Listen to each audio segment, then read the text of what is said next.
Assalamualaikum viewers, welcome to our YouTube channel.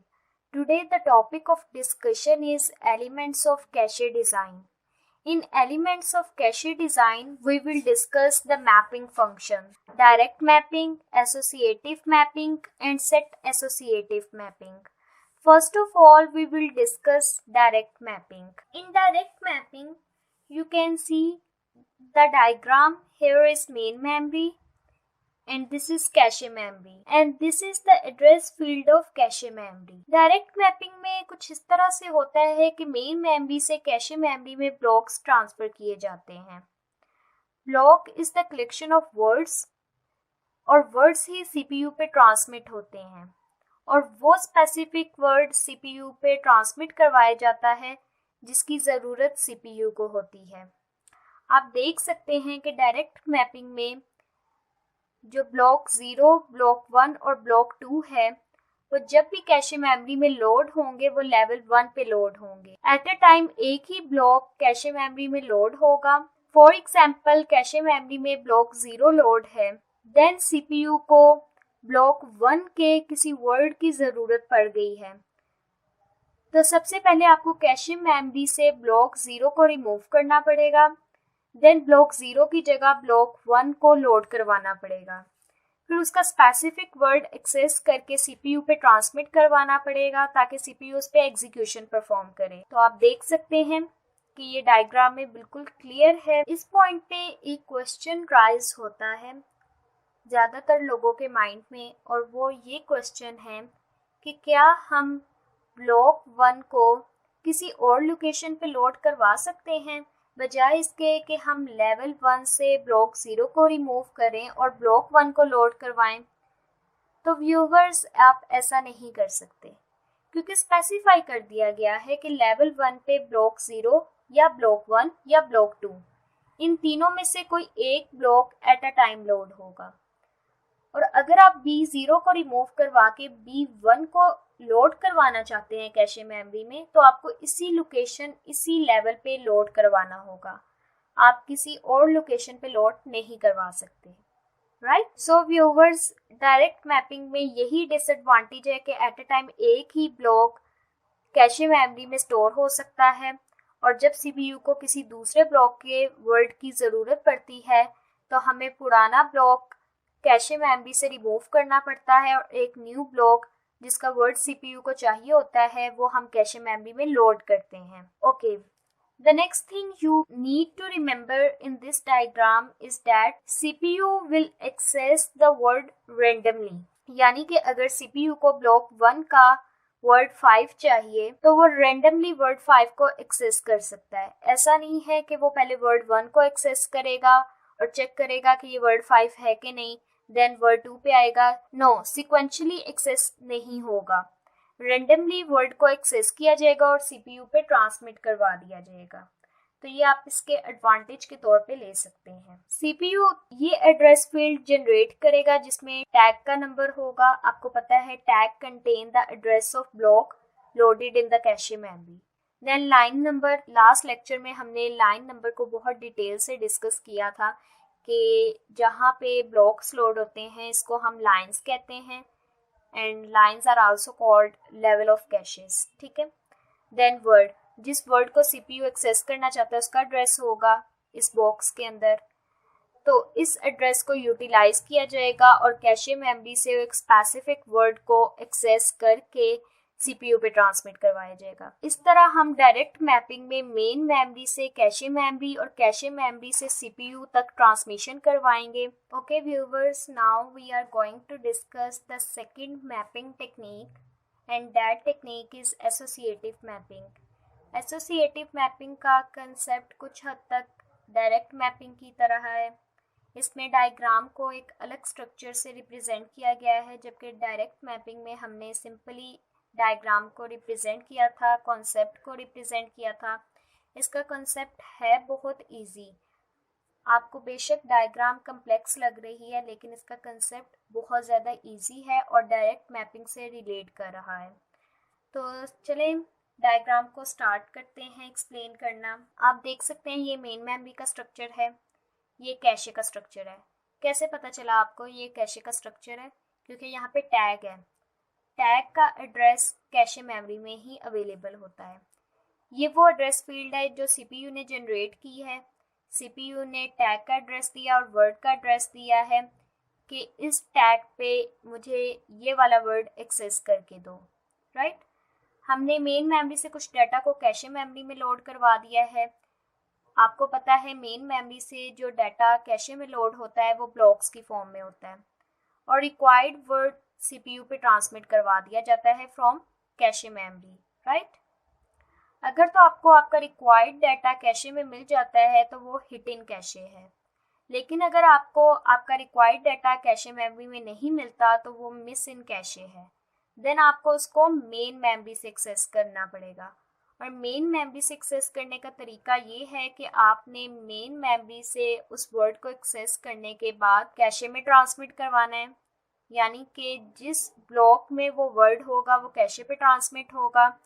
Then उस block में से जो वर्ड सीपीयू को चाहिए होगा वो देन कैशे मेमोरी से सीपीयू पे ट्रांसमिट होगा, राइट। तो हम इसको एक एग्जांपल से थोड़ा सा एक्सप्लेन कर लेते हैं। ओके व्यूअर्स, आप देख सकते हैं कि यहाँ पे मैंने एक एग्जांपल ली है। टैग 5 है और वर्ड 9 है, राइट।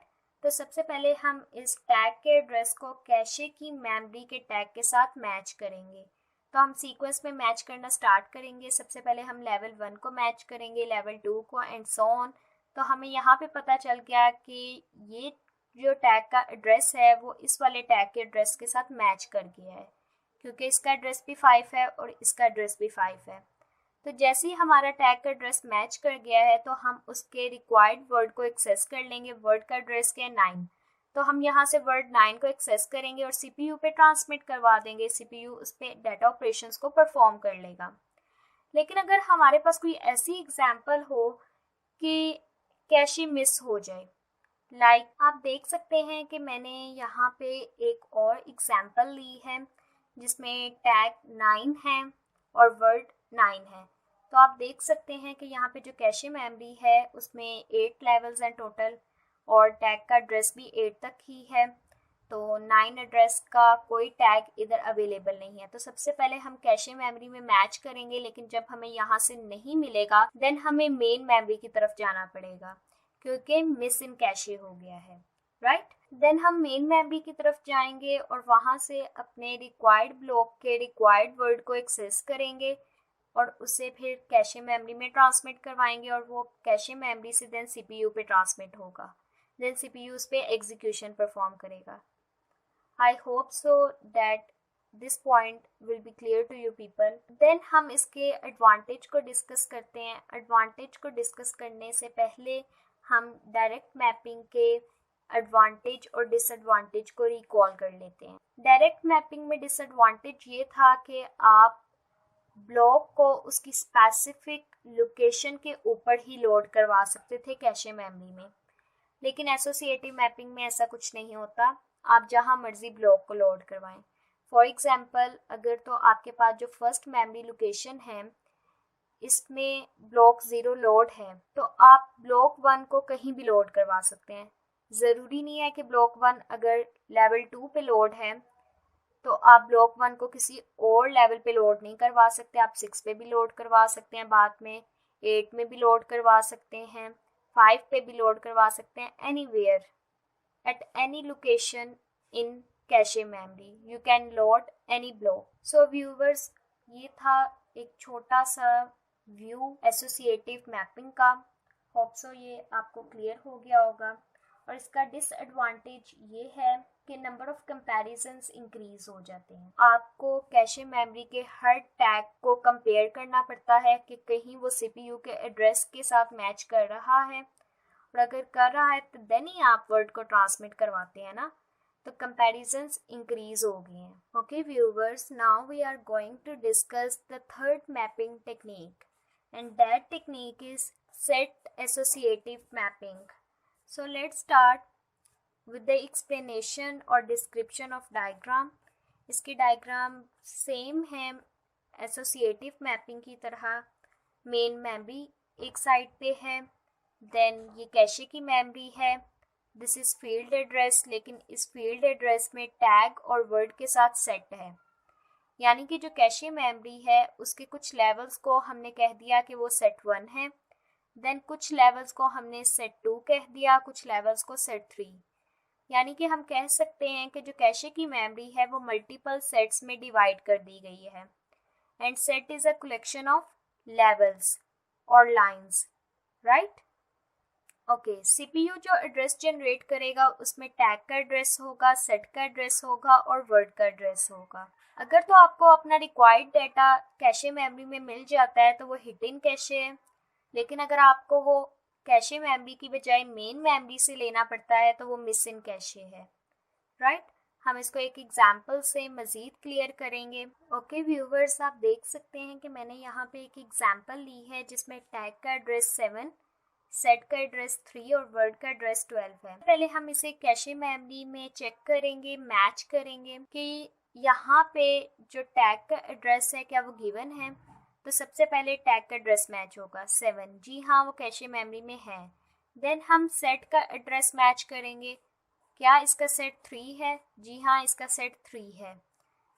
देन हम उसके वर्ड को एक्सेस करेंगे, वर्ड का एड्रेस क्या 12, तो हम इसके वर्ड 12 को एक्सेस करके सीपीयू पे ट्रांसमिट करवा देंगे। So this is called hidden cache. Okay viewers, अब हम इसके एडवांटेजेस और डिसएडवांटेज को डिस्कस करते हैं। एडवांटेज इसका ये है कि आप देख सकते हैं कि सेट 1 के लिए हमने कुछ ब्लॉक्स को स्पेसिफाई कर दिया है, जैसे कि ब्लॉक 0, ब्लॉक 1 और ब्लॉक 2। इसी तरह सेट 2 के लिए हमने 2 ब्लॉक्स को स्पेसिफाई कर दिया, ब्लॉक 3 और ब्लॉक 4। एंड सेट 3 के लिए ब्लॉक 5 और ब्लॉक 6। सेट 1 में ये तीनों ब्लॉक्स एग्जिस्ट तो कर सकते हैं, लेकिन ये किसी भी लाइन पे एग्जिस्ट कर सकते हैं। लेकिन आप ऐसा नहीं कर सकते कि अगर ब्लॉक 0 सेट 1 का है तो आप उसे सेट 2 पे लोड करवा दें। ऐसा भी नहीं हो सकता कि जो ब्लॉक 4 है वो आप सेट 2 की बजाय सेट 3 की लोकेशन पे लोड करवा दें। यानी कि जिस सेट के लिए जो से ब्लॉक स्पेसिफाई कर दिए गए हैं वो वहीं पे लोड होंगे, लेकिन वो उस सेट की किसी भी लाइन पे लोड हो सकते हैं, यानी कि किसी भी लेवल पे लोड हो सकते हैं। ज़रूरी नहीं है कि जो ब्लॉक 5 के वर्ड्स हैं वो लेवल 6 पे लोड होंगे और जो ब्लॉक 6 के वर्ड्स हैं वो लेवल 7 पे लोड होंगे। आप इन दोनों ब्लॉक्स के वर्ड्स को किसी भी लेवल या किसी भी लाइन पे लोड करवा सकते हैं। तो this is the advantage of set associative mapping. Disadvantage इसका ये है कि सेट में आपकी एक से ज़्यादा लाइंस होनी चाहिए या एक से ज़्यादा लेवल्स होने चाहिए, क्योंकि अगर आपकी एक ही लाइन एक सेट के अंदर होगी तो सेट एसोसिएटिव मैपिंग का कोई फ़ायदा नहीं है, क्योंकि वो तो सिमिलर हो जाएगा डायरेक्ट मैपिंग के, राइट। तो ये इसका डिसएडवांटेज है कि अगर इसमें एक सेट में सिर्फ एक ही लेवल या एक ही लाइन होती है तो ये बिल्कुल सिमिलर हो जाएगा डायरेक्ट मैपिंग के। सो व्यूवर्स, आज की इस वीडियो में हमने मैपिंग फंक्शंस को डिटेल में डिस्कस किया है। अगर आपको कोई भी कंफ्यूजन है तो आप मुझसे डायरेक्ट कमेंट सेक्शन में पूछ सकते हैं, मैं आपको ज़रूर आंसर करूँगी। हम अपने कंप्यूटर आर्किटेक्चर एंड ऑर्गेनाइजेशन के कोर्स को अपने नेक्स्ट लेक्चर में मज़ीद प्रोसीड करेंगे। टिल देन, अल्लाह हाफिज़।